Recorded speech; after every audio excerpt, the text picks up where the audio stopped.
지금까지 이런 종목 소개는 없었다. 스피드 종목 10 시간입니다. 여러분들 종목 갈증 느끼고 계실 이 10시 시간 구간에 저희가 빠르게 10가지 종목을 릴레이로 핑퐁핑퐁 소개해드리겠습니다. 두 분의 전문가와 함께 종목을 소개해드릴 텐데요.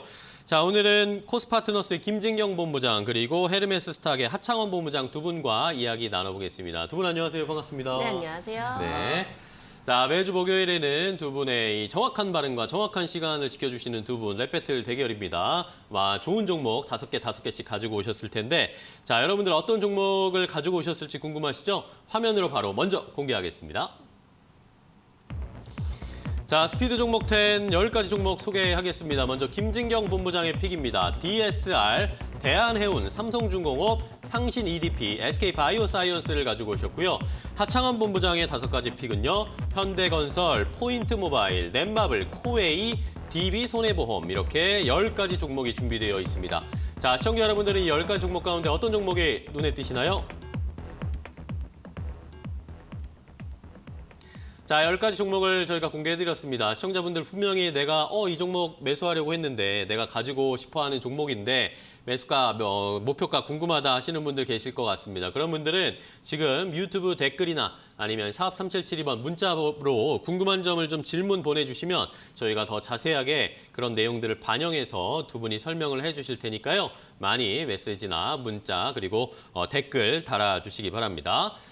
자, 그러면 바로 오늘 시작해 보도록 하겠습니다. 첫 번째 종목부터 바로 시작을 해볼 텐데 자, 일단은 첫 번째 김진경 본부장님의 첫 번째 종목부터 바로 시작해 볼까요? 네, 저희 첫 번째 종목 DSR 말씀드리도록 DSR 요? 하겠습니다. 네. 스테인리스 와이어 그리고 합성섬유 와이어 루프 제조 전문 업체이고요. 전망 산업은 조선, 자동차 수산업 등이 있는데 주요 제품이 스프링 볼트, 자동차 부품에 쓰이는 다양하게 좀 쓰여지고 있습니다. 전망 산업의 경기 회복으로 인해서 와이어 제품에 대한 수요가 증가세를 보여지고 있다고 하는데요. 한국 공장에서는 가동률이 지난해 70% 수준에서 올해 1분기에는 106%까지 상승하는 모습을 보일 정도로 그만큼 수요가 계속적으로 증가하고 있고 또 가동률도 계속 좀 급하게 좀 증가하는 모습 보여지고 있습니다. 그렇기 때문에 이 해당 그 제품을 중심으로 해서 매출 비중에 대해서는 지속적으로 확대가 될 것으로 좀 전망이 되고 있는데요. 또 이렇게 스테인리스 와이어 제품의 수요가 좋은 상황에서 원자재 가격 인상 반영도 좀 이어지고 있다 보니까는 판가도 인상이 되면서 수익성에 좀 개선이 되는 모습을 보여지고 있습니다. 최근에 LNG라든지 초대형 컨테이너선 등과 같이 특수 목적의 대형 선박의 발주가 이어지고 있기 때문에 특히나 고도의 성능이 요구가 되고 있는 합성 섬유 루프의 수요가 증가하고 있어서 동사에서 만들고 있는 제품들이 그만큼 전망 산업에서는 중요하게 쓰여지고 있다는 점도 하나의 투자 포인트가 좀 되지 않을까라고 생각이 들고 있고요. 계속적으로 조선, 건설업 등이 이렇게 좀 초대형 프로젝트가 확대가 되고 있는데 자원들을 확보를 하기 위해서 특히나 플랜트 수요가 증가하고 있다고 합니다. 그렇기 때문에 특히나 산업용 루프의 경우가 전망 산업 수요가 다양해지고 있고 수출 비중도 좀 높기 때문에 안정적인 매출 성장세가 기대가 되기 때문에 오늘 DSR 말씀드리도록 하겠습니다. 네, 자, 첫 번째 김진경 본부장님의 종목은 DSR이었습니다. 최근에도 좋게 시세가 좀 나오고 있는데 추가적으로 더 올라갈 수 있을지 DSR의 흐름 체크해 보도록 하겠고요. 자, 저희가 종목 소개해드리는 중에 중국 시장이 개장을 했습니다. 중국 쪽 시장이 개장을 했는데 상해 종합지수 출발 상황부터 좀 볼까요? 0.5% 정도 하락하면서 출발을 했네요. 0.52% 하락한 3,572포인트 선에서 출발을 했고요. 오늘 홍콩 항생지수, 홍콩 시장은 휴장입니다. 오늘 열리지가 않는 상황이고 중국의 상해 종합지수, 중국 시장 출발 상황부터 좀 체크를 해봤는데 우리 시장도 오늘 별로 좋지가 않은데 중국도 역시 0.5%가량 하락하면서 출발을 했다라는 것 좀 체크를 해봤습니다. 자, 그럼 바로 또 이어서 종목 이어가겠습니다. 이번에는 하창원 본부장님의 첫 번째 종목은 뭘까요? 네, 현대건설입니다. 현대건설이요? 네, 건설업황이 굉장히 좀 기대가 되고 있죠. 그쵸. 아무래도 이제 대선뿐만 아니라 이런 이제 정책적인 부분에서도 기대가 되고 있는 부분이다 보니까 이제 기대감들 계속 가져가실 수 있겠다라고 보실 필요가 있겠고요. 일단은 주택 분양 물량들이 굉장히 좀 좋은 상황이 유지가 되고 있습니다. 올해도 긍정적인 흐름들 나타나고 있고요. 내년까지 견조한 흐름들이 나타나지 않을까라고 기대가 되고 있는 상황입니다. 그러다 보니까 자연스럽게 이제 주택과 건설 관련된 부분에서 이제 실적이 좋아지지 않을까라는 기대감들이 커지고 있는 상황이고요. 사실 이제 대선을 앞두고 있는 상황이다 보니까 내년 대선까지는 이제 건설업황에 대한 긍정적인 흐름들이 유지가 될 확률이 굉장히 큽니다. 그리고 건설업이 움직이게 되면은 뭐 자연스럽게 시멘트라든지 인테리어, 오늘 인테리어 쪽이 좀 강하게 움직였는데 그런 쪽도 계속적으로 좀 보셔야 된다라는 거 좀 강조를 드리겠고요. 그다음에 해외에서도 이제 원가 개선이 조금 기대가 되고 있는 상황입니다. 아무래도 이제 또 수주나 이런 부분들도 기대가 될 수밖에 없는 게 유가도 굉장히 많이 상당히 올라왔기 때문에 상반기가 이제 주택 물량 쪽으로 조금 긍정적인 모멘텀을 가져갔다라고 한다면은 하반기에는 이제 해외 수주 쪽으로 좀 큰 모멘텀이 나타나지 않을까라고 건설업황이 좀 좋아지고 있는 상황이고요. 특히나 현대건설 같은 경우는 수주 잔량이 이제 상위 3번째 안으로 들어가는 종목입니다. 그러다 보니까 높은 수주 잔량을 바탕으로 긍정적인 좀 실적들 기대가 되겠다라고 보실 필요가 있겠고, 분양 물량 같은 경우는 건설사에겐 굉장히 좀 중요합니다. 매출 비중이 약 50% 이상을 좀 차지하기 때문에 그런 부분들이 2019년부터 견조하게 유지가 되고 있다라는 점, 그리고 해상풍력이라든지 연료전지 쪽으로도 추가적인 신사업 모멘텀이 있다라는 그런 부분들 체크해 보시면 좋겠다라고 말씀을 드려보도록 하겠습니다. 네, 자 하창원 본부장님의 첫 번째 종목은 현대건설이었습니다. 건설업황뿐만 아니라 추가적인 사업 포트폴리오도 다양하게 추진하고 있는 현대건설을 확인해보자라는 의견 주셨고요. 자, 바로 이어갈게요. 이번엔 김진경 본부장님의 두 번째 종목은요? 네, 다음 종목 대한해운 말씀드리도록 하겠습니다. 문재인 대통령이 지난 6월 29일에 해운산업 리더 국가 실현 전략을 선포를 하였습니다. 특히나 이 해운 산업에 대해서 청사진을 제시했기 때문에 관련 이 여파에 대해서 기대감이 좀 높아지고 있는데요. 2030년까지 해운 매출의 70조 원 이상을 달성한다라는 것이 또 목표를 좀 제시를 하기도 했었고요. 그렇기 때문에 이 정부에서도 해운 산업에 대해서 굉장히 관심을 가지고 있고 또 전폭적인 지원도 좀 계획을 보이지 않았나라고 좀 생각을 해보는 부분이었던 것 같습니다. 특히나 요즘에 해운과 또 직결이 된다라고 한다면 바로 이제 지수 얘기를 좀 빼놓을 수가 없을 것 같은데, 해상 운임 지수 바로 BDI의 고공 행진으로 인해서 2분기 이제 실적에 대한 기대감도 높아지고 있는 상황인데요. 지금 벌크선뿐만 아니라 이 컨테이너선에 대한 운임도 사상 최고 수준을 달릴 정도로 해운 업황이 굉장히 호황을 좀 누리고 있다라고 합니다. 6월 들어서는 머스크와 같이 글로벌 선사의 경우가 두 자릿수 이상의 성장률을 좀 보여지고 있다라고 하고 있기 때문에 올해 하반기라든지 내년 상반기에도 이 해운 업황에 대해서는 그래도 좀 비교적 좀 좋은 흐름이 이어가지 않을까라고 생각을 해볼 수 있을 것 같고요. 네. 또한 대만 선사의 경우는 40% 주가 상승률을 좀 보여지고 있을 정도로 이 해운 업황이 글로벌적으로 좀 주목이 되고 있습니다. 전반적으로 좀 글로벌 환경들이 우호적으로 좀 만들어지고 있기 때문에 추가적인 상승세도 좀 기대가 되고 있고 또 실적 시즌이 다가올수록 기대감도 높아지고 있기 때문에 네. 두 번째 종목 대한해운 말씀드리도록 하겠습니다. 네, 자 김진경 본부장님의 두 번째 종목은 대한해운이었습니다. 자, 해운주들이 최근에 다시 또 꿈틀거리고 있는데 대한해운도 탄력 더 받을 수 있을지 살펴보도록 하겠고요. 자, 이번에는 하창원 본부장님의 두 번째 종목 소개해 주실까요? 네, 포인트 모바일이라는 종목입니다. 포인트 모바일이요? 네, 전거래일에 급등이 나왔었던 종목이고요. 이제 업황이 좀 좋아질 것으로 기대가 되고 있습니다. 업황이 좋아짐에 따라서 이제 산업용 PDA에 대한 수요가 많이 늘어나지 않을까라고 기대가 되고 있는 종목인데요. 일단은 뭐 물류 창고나 이런 쪽에서 이제 재고 관리나 이런 시스템화가 많이 진행이 되고 있습니다. 그래서 이에 따른 좀 수요가 많이 나타나지 않을까라고 보여지고 있고요. 일단 뭐 데이터 관리까지도 좀 할 수 있다 보니까 다양한 용도로 일단 활용이 가능한 부분이다라고 말씀을 좀 드리도록 하겠습니다. 그리고 굵직한 해외 이제 대형 회사들의 OEM과 ODM을 바탕으로 꾸준히 좀 실적이 나오고 있는 종목이겠다라고 말씀을 좀 드리겠고요. 네. 무엇보다 중요한 건 이제 아마존과 2억 달러 장기 공급 계약을 좀 체결한 바가 있습니다. 이에 따라서 중장기적인 실적이 굉장히 좀 좋아지지 않을까라고 기대감이 좀 커지고 있는 상황이고요. 사실 실적적인 부분은 올해 하반기부터 시작을 해서 지속적으로 좀 좋아질 것으로 기대가 되고 있습니다. 이제 신규 상장한 지 그렇게 오래되지 않았고, 그다음에 신규 상장한 다음에는 사실 한 6개월 정도가 좀 고비인데 그 부분이 좀 지나가는 흐름들이 나타나고 있고 바닥권에서 다시 주가가 나타나고 있는 부분들이 있다 보니까 이런 전라인 정도만 뚫어주게 되면 이제 강하게 시세가 또 분출이 될 수 있겠다라고 보실 수가 있겠고, 네. 이 아마존과의 이런 레퍼런스를 바탕으로 또 추가적으로 글로벌적인 이런 회사들과 공급 계약이 또 체결이 될 수가 있습니다. 워낙 좀 굵직한 회사이다 보니까. 그리고 이제 버라이즌에서 이제 PM585에 대한 모델에 대한 인증도 진행이 될 것으로 기대가 되고 있기 때문에 이러한 뭐 모멘텀들이 열리게 됐을 때 추가적인 상승력 충분히 나올 수 있지 않을까라고 말씀을 드려보도록 하겠습니다. 네, 좋습니다. 포인트 모바일 하창원 본부장님 시간 딱 맞게 소개를 해주셨고요. 자, 이번에는 김진경 본부장님의 세 번째 종목으로 바로 갈게요. 네, 다음 종목 삼성중공업 말씀드리도록 삼성중공업이요? 하겠습니다. 네, 삼성그룹 계열의 대형 조선 업체이고 고부가가치의 선박에 특화된 대형 조선사인데요. 5월에 재무구조 개선과 그리고 투자 재원에 대한 확보를 위해서 5대1의 무상감자 그리고 1조 원의 유상감자가 좀 시행이 되었습니다. 아무래도 좀 이런 부분들이 바로 드릴십이 앞으로 어떻게 매각이 되느냐가 최대 좀 관건이 됐었는데 최근에 긍정적인 소식이 나왔습니다. 바로 이탈리아 선사의 1층 용선 계약이 좀 진행이 되었다라고 하는데요. 이 드릴십에 대해서 이 다섯 척이 어떻게 좀 매각이 되느냐 이런 부분들이 이제는 서서히 조금 우려감이 좀 감소가 되지 않을까라고 좀 바라보고 있는 부분이고요. 최근에 경기 회복 기대감이라든지 유가 상승으로 인해서 글로벌 에너지 기업의 해양 개발에 대한 관심이 높아지고 있기 때문에 드릴십에 대해서 매수가 주문이 좀 증가를 하고 있다고 합니다. 그렇기 때문에 충분히 이런 우려감들은 이미 선반영되었고 앞으로는 좀 기대를 할 만한 수주권들이 있다라고 좀 보시면 되실 것 같은데요. 네. 조선사들이 지금 빠르게 일감을 확보를 해 나가고 있습니다. 아무래도 선박을 건조를 할 수 있는 그 조선사의 도크가 빠르게 채워지고 있기 때문에 신조선가는 계속 오를 수밖에 없는 이런 우호적인 상황이 좀 이어지고 있고요. 지금 네. 수익성 위주로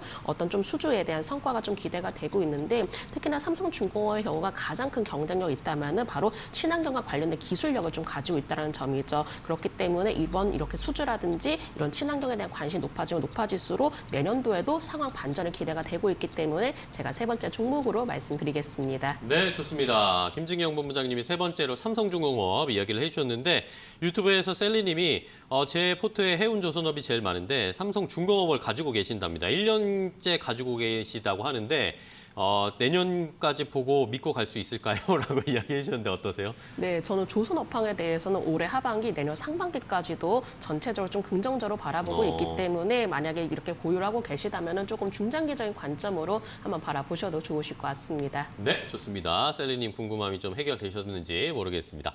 자, 다음 종목도 이어가겠습니다. 이번엔 하창원 본부장님의 세 번째 종목이죠? 네, 넷마블입니다. 넷마블이요. 네, 한 두 번째 이제 소개를 또 드리는 것 같은데 네. 일단 밀고 계시네요. 네, 그렇습니다. 일단 바닥권에서 움직이고 있고요. 충분히 좀 상승 여력이 좀 크게 나타나지 않을까라고 기대가 되고 있습니다. 일단 제2의 나라가 흥행을 하고 있습니다. 뭐 우리나라뿐만 아니라 뭐 대만이라든지 일본 쪽에서 상위권을 유지를 하고 있고요. 이게 또 신작 게임들이 나왔을 때 얼마나 초반에 일매출이 잘 나오는지가 굉장히 중요하거든요. 왜냐하면 초반에 이제 매출이 상승을 했다가 지속적으로 떨어지다 이제 업데이트가 나올 때마다 이런 매출이 조금씩 변조해지는 그런 부분들이 있다 보니까 초반에 이런 흥행 실적이 굉장히 좀 중요하겠다라고 말씀을 드리겠고요. 또 이 외에도 사실 신작 게임들이 라인업이 되어 있다 보니까 이런 추가적인 기대감들 좀 끌어갈 수 있겠다라고 말씀을 좀 드려보도록 하겠습니다. 네. 그리고 하반기로 가면 갈수록 사실 게임 업종에 대한 기대감들이 커지고 있는데요. 사실 오늘 같은 경우도 펄어비스가 또 슈팅이 나왔고요. 중국 파노 관련된 이벤트들도 있었고 또 하반기에 거의 대부분의 게임사들이 신작 게임들이 거의 쏟아져 나옵니다. 그러다 보니까 그런 이제 대작 게임들이 나올 때마다 사실 게임 업황은 좀 좋아질 수밖에 없다라고 말씀을 좀 드리겠고요. 또 4분기, 1분기가 성수기입니다. 그러다 보니까 이에 따른 또 실적에 대한 기대감들도 좀 확대가 될 수밖에 없겠다라고 말씀을 드리겠습니다. 그래서 이제 뭐 특히나 넷마블 같은 경우 마블 퓨처 레볼루션과 이제 세븐나이츠 레볼루션 출시가 좀 굉장히 좀 기대가 되고 있는 게임이겠다라고 말씀을 드리겠고요. 또 카카오뱅크 IPO도 있죠. 이런 지분 투자를 원활하게 많이 진행을 해 부분들이다 보니까 그런 부분들이 좀 진행이 됐을 때 추가적인 주가 상승 여력 좀 노려볼 수 있겠다라고 말씀을 드려보도록 하겠습니다. 네, 좋습니다. 넷마블에 대한 투자 전략을 함께 세워주셨습니다. 최근에 게임 종목들이 조금씩 꿈틀거리고 있는 상황입니다. 자, 윤영식님께서 유튜브에서 역시 와니님 화이팅이라고 응원해 주셨습니다. 자, 다음 종목도 바로 갈까요? 이번에는 김진경 본부장님의 네 번째 종목인데 상신 EDP를 가지고 오셨잖아요. 자, 상신 EDP에 대해서 595959님이 유튜브에서 상신 EDP 6월 25일부터 계속 사야지 했는데 못 사서 저 망했어요. 어떻게 해야 되냐라고 이야기해 주셨는데 지금도 괜찮을까요? 설명해 주시죠. 상신 EDP의 경우가 앞으로도 사업을 하고 있는 분야가 상당히 좀 기대가 되고 있다는 점 먼저 말씀을 드리도록 하겠습니다. 일단 리튬이온 2차 전지 관련한 부품 제조 업체이고요. 모바일용 각형이라든지 원형 국산화 이제 성공을 했었고 또 중대형 캔까지 개발하면서 전기차용으로도 좀 양산을 하고 있습니다. 주요 고객사의 경우 삼성 SDI인데 이 삼성 SDI의 2차 그 전기 원형 캔의 점유율의 경우는 90% 이상을 차지를 하고 있을 정도로 굉장히 기술력도 좀 인정을 받고 있는데요. 최근에 이제 들려오고 있는 소식으로는 스웨덴 배터리 제조업체인 노스볼트가 생산하고 있는 2차 전지에 동사의 캔이 사용될 가능성을 보여지고 있다고 합니다. 네. 관련 업계에서는 최근에 노스볼트가 동사와 공급 계약을 협의 진행 중이라고 좀 확인이 되었다라고 하는데요. 이 노스볼트의 경우가 유럽 내에서 유일한 2차 제조업체로 급성장을 좀 하고 있습니다. 특히나 이 회사에서도 우리나라 한국의 2차 전지 관련한 부품에 대해서 관심을 높게 보여지고 있는데 특히나 상실 EDP에 대한 기술력을 좀 좋게 평가를 하고 있다라고 하고요. 아직까지 물론 뭐 공급 계약과 관련해서 확정된 좀 얘기들은 좀 없긴 하겠지만은 그래도 양사 모두가 협력 업체가 되는 것을 희망을 하고 있다라고 좀 전해지고 있다라고 합니다. 네. 만약에 확정이 되게 된다면은 이 매출 수익원이 이원화가든 될 가능성이 높기 때문에 충분한 수익성이 좀 기대가 되고 있는 만큼 이와 관련된 소식을 한번 좀 참고를 해주시면 좋으실 것 같고요. 특히나 삼성 SDI에 또 납품하고 있다는 점에서도 큰 모멘텀을 가지고 있는 상황이고 네. 삼성 SDI의 경우도 마찬가지로 미국의 투자에 대한 좀 계획을 고려를 할 정도로 굉장히 또 캐파가 커질 것으로 예상되고 있기 때문에 이에 대한 직접적인 수혜도 좀 기대가 되고 있습니다. 네. 상시 EDP의 일본 흐름 보시면 꾸준히 상승하는 좀 모습 보여지고 있습니다. 이제 막 좀 탄력이 붙은 상황이기 때문에 오히려 단기적으로 봤을 때는 전고점 이상까지도 좀 도달할 가능성이 높다라고 판단되기 때문에 충분히 매력적인 만큼 제가 네 번째 종목으로 말씀드리도록 하겠습니다. 네, 좋습니다. 상신 EDP에 대한 해결책을 좀 알려주셨는데 아까 5959님이 지금 망한 것 같진 않습니다. 지금이라도 어떻게 한번 잘 매수 타이밍을 잘 잡아보시면 좋을 것 같다라는 의견 주셨고요. 자, 다음은 이제 하창원 본부장님의 종목 바로 또 이어가 볼게요. 네, 코웨이입니다. 코웨이요. 오늘 좋은데. 코웨이. 네, 오늘 코웨이가 또 모처럼 좀 횡보를 하다가 좀 6%대까지 상승이 나왔고 현재는 3.5%대를 좀 유지를 하고 있습니다. 네. 일단은 뭐 하반기 견조한 실적이 좀 기대가 됩니다. 일단 점유율이 워낙 큰 기업이다 보니까 뭐 이에 따른 좀 지위를 좀 가지고 있다라고 보실 필요가 있겠고 사실 이제 코로나19에 대한 영향으로 방문 판매가 굉장히 좀 어려운 부분들이 있었는데 백신에 대한 접종률이 늘어나다 보니까 이런 부분들이 다시 재개가 되지 않을까라는 기대감들이 커지고 있는 상황입니다. 물론 이제 델타 플러스 변이가 어떻게 진행되는지에 따라서 약간의 그런 좀 차이는 있을 수가 있겠지만 결국에는 지속적으로 백신이랑 치료제라든지 이런 진단 쪽이 좋아지게 되면은 자연스럽게 이런 재개에 대한 기대감들은 커질 수가 있기 때문에 네. 이러한 부분들 좀 가져가실 수 있겠다라고 보실 필요가 있겠고요. 특히나 해외 쪽에서 이제 말레이시아 쪽에서 락다운이 있었음에도 불구하고 굉장히 좀 매출이 크게 성장을 하는 그런 부분들이 나타났습니다. 게다가 뭐 말레이시아뿐만 아니라 그 기타 지역들이 개인 소득이 늘어나고 있는 상황이고요. 그런 부분들에서 이제 가전에 대한 수요가 늘어나고 있다 보니까 자연스럽게 이런 지역적인 확대가 이루어지게 됐을 때 네. 추가적인 모멘텀들을 좀 크게 가져갈 수 있겠다라고 보시면 좋을 것 같고요. 결국엔 그래서 이제 해외 매출에 대한 비중이 좀 커지게 된다라는 거겠죠. 국내에는 시장의 캐파가 좀 한정적이고 이미 점유율 부분에서는 굉장히 높게 차지를 하고 있기 때문에 그런 부분들 보시면 좋을 것 같고요. 추가적인 해외적인 이런 사업 영역이 어떻게 진행이 되는지에 따라서 굉장히 좀 큰 변곡점을 얻을 수 있겠다라고 말씀을 좀 드려보도록 하겠습니다. 네, 좋습니다. 코웨이 동남아 쪽에서의 이 가전 수요 확대 이런 것들이 수혜를 받을 수 있을 것이다라는 의견 주셨고요. 자, 이제 마지막 종목입니다. 마지막 종목 두 분이 하나씩 가지고 남았는데 김진경 본부장님의 마지막 종목은 뭘까요? 네, 저희 마지막 종목 SK 바이오사이언스입니다. 바이오사이언스요? 네, 코로나 백신 개발 가속화를 위해서 선제적으로 GBP 510의 임상 3상 시험 계획을 제출했다라고 하는데요. 국내에서 개발이 된 이 코로나 백신의 임상 3상 시험 계획이 식약청에 제출이 된 것은 이번이 처음이라고 할 정도로 굉장히 주목이 되고 있습니다. 지금 국내를 시작으로 해서 국제 백신 연구소와 유럽 동남아 국가에서도 임상 3상 IND 신청을 순차적으로 좀 진행을 할 계획이라고 하고요. 내년 상반기 상용화를 또 목표를 하고 있다라고 합니다. 지금 이 코로나 백신과 관련해서 정부에서도 지원 계획을 적극적으로 좀 보여지고 있는데 지금 이 동사에서 좀 개발이 되었던 코로나 백신 임상 3상이 진행이 되게 된다면 모멘텀이 더욱더 부각이 될 것으로 좀 보여지고 있고요. 뭐 투자 지원이라든지 또 상반기 동안에 백신과 관련된 긍정적인 소식들이 이미 나온 상황이고 또 네. 새로운 모멘텀들도 만들어 나가고 있는 모습입니다. 최근에는 이제 판교 연구소의 mRNA와 같이 플랫폼 확장을 하고 있고 또 관련한 연구 개발을 진행할 바이오 3실을 신설을 했다라고 하는데요. 백신이 이 코로나 백신에서 끝나는 것이 아니라 또 새로운 백신을 만들 목적으로 좀 신설했다라고 하니까는 앞으로 좀 이런 부분 안에서도 성장 동력이 마련을 하지 않을까라고 좀 생각을 해보는 부분이었습니다. 부분이었던 것 같습니다. SK 바이오사이언스 일봉으로는 보시면은 안정적으로 지지 라인을 확보해 나가는 모습 보여지고 있습니다. 오히려 이렇게 좀 지지 라인을 좀 구축해 놓은 종목들이 강하게 탄력을 받을 가능성이 있기 때문에 오히려 지금도 충분히 가격 메리트가 높다라고 판단되고 있고요. 네. 단기적으로 좋은 바라보시는 것 같습니다. 분들은 목표가의 경우는 16만 9천 원로 좀 제시를 해드려 보도록 하겠습니다. 네, SK 바이오사이언스 설명해 주셨는데 고독한 여우님이 지금 눈팅만 하고 있었는데 지금 매수해도 괜찮을까요? 라는 의견을 주셨는데 잘 설명이 마지막에 나왔습니다. 참고해 주시고요. 자, 마지막 종목입니다. 하창원 본부장님 어떤 건가요? 네, DB 손해보험입니다. DB 손해보험이요? 네, 사실 좀 주가가 이미 2번 정도 올라갔고요. 그 다음에 약간의 조정이 나오고 있는 상황인데 조금 더 눌렸을 때 다시 재접근해 보시면 괜찮지 않을까라고 생각을 하고 있고요.